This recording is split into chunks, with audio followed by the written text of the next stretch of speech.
สวัสดีครับพี่น้องเบิดสุขสุขคนเนาะวันนี้บยอดก็อยู่ที่ถนนซอยอนุบาลเนาะเป็นถนนอยู่ที่จังหวัดปทุมธานีพี่น้องบยอดก็เลยจะมาถ่ายให้พี่น้องได้เบิ่งเนาะซึ่งว่าบยอดก็ได้ไปเห็นคลิปหนึ่งพี่น้องที่เป็นถนนอยู่ที่นครหลวงวิจันทร์เนาะเป็นรถที่จอดอยู่ตามฟุตบาทพี่น้องถ้าเกิดว่าอยู่ประเทศไทยเนาะผิดบ่แบบนี้เนาะจอดอยู่ตามฟุตบาทแบบนี้นะบ่ได้ก็บ่ฮู้นะระหว่างจอดอยู่แคมทางเนาะคือแบบสิทางฝั่งประเทศไทยนะและถ้าหากว่าจอดอยู่ฟุตบาทแบบนี้จะโดนจับบ่เนาะหรือว่าจะดำเนินคดีบ่เพราะว่าบ่จะเห็นเพิ่นจอดแบบนี้อยู่ในประเทศไทยเนาะจอดอยู่ตามต้นทางแบบนี้เนาะแต่เพื่อนบ้านพี่น้องเพิ่นจะจอดอยู่ในฟุตบาทแบบนี้เนาะมันต่างกันบ่เนาะจอดระหว่างจอดคือกับคนไทยนี่นะพี่น้องนะจอดข้างทางแบบนี้กับเพื่อนบ้านเนาะหรือว่าบ้านบ่ยอดนะจอดบนฟุตบาทแบบนี้วิธีใดถูกต้องเนาะ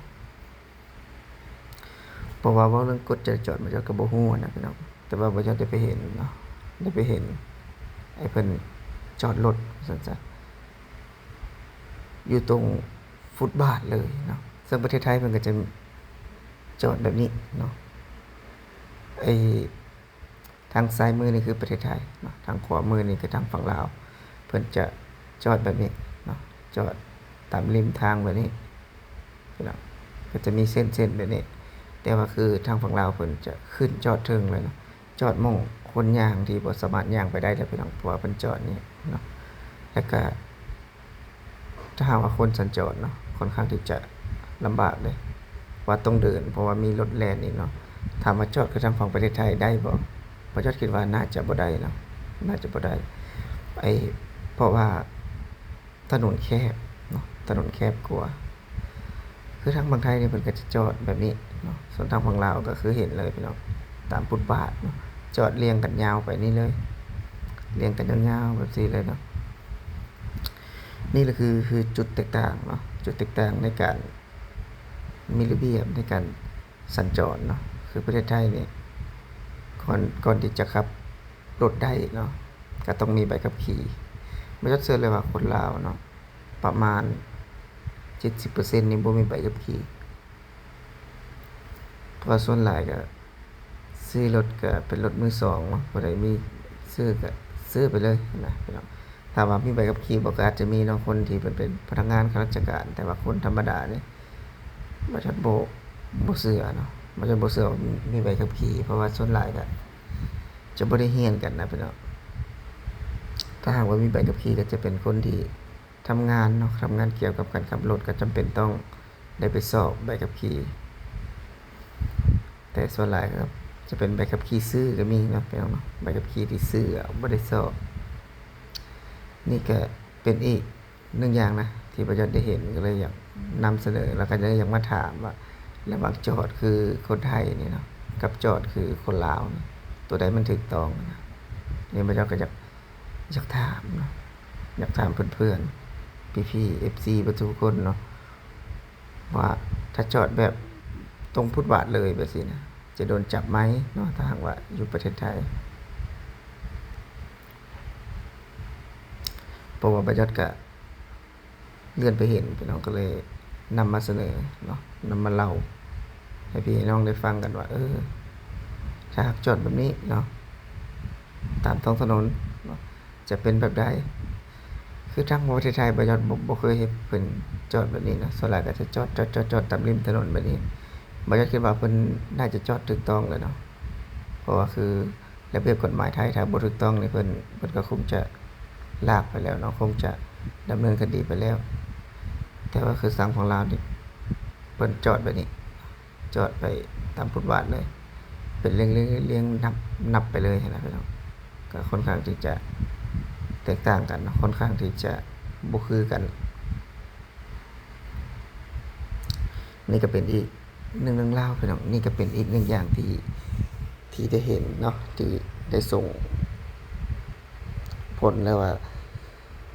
ให้บ่ยอดเนาะได้มาเห็นได้มาชมเนาะ ถนนไทยกับถนนลาวหรือว่าการจอดรถแบบคนไทยกับคนลาวบ่คือกันเนาะพี่น้องบ่คือกันแล้วก็จุดเด่นของประเทศไทยพี่น้องเนาะนั่นก็คือความสะอาดของถนนเนาะ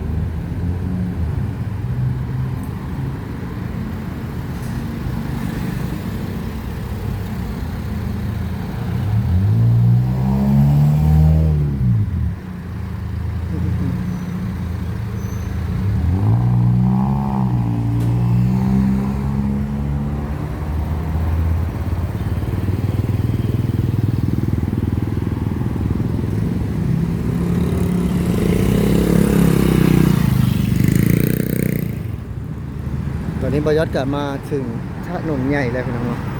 ตอนนี้บอยอดก็มาถึงถนนใหญ่แล้วพี่น้อง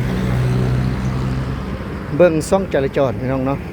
ทางนี้มี4เนาะทางนั้นมี4 8เลนนะพี่น้องเนาะนี่คือถนนของประเทศไทยพี่น้องถ้ารวมกันมีความกว้างมากถึง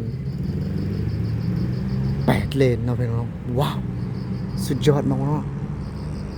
โอ้นี่ก็เป็นความสวยงามเนาะพี่น้องเนาะความสวยงามและเบิ่งทุกคนจะเห็นได้ว่าความสว่างพี่น้องเนาะความสว่างของถนนในประเทศไทยนะเพิ่นจะติดไฟแสงสว่างทุกจุดเลยเนาะพี่น้องแล้วก็ข้างแต่ละพื้นที่เนาะพี่น้องก็จะมีเขาห้องว่าตรงกลางเกาะกลางถนนเนาะก็จะมีแบบนั้นเนาะว้าวพี่น้องนี่คือพื้นที่เนาะอันนี้ก็จะเชื่อมต่อที่ไปที่นนทบุรีนะพี่น้อง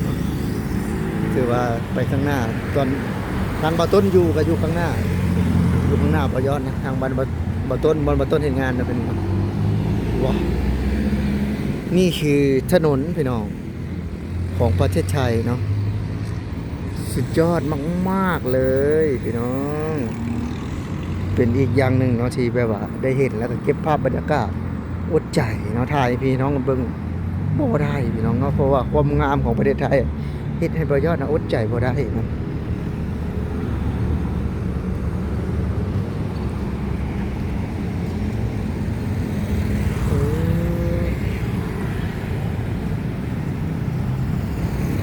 เป็นเพราะความสวยความงามของถนนในประเทศไทยพี่น้องจึงให้บ่ยอดนี้อดใจบ่ได้ที่จะมาถ่ายเนาะมารีวิวถนนในประเทศไทยพี่น้อง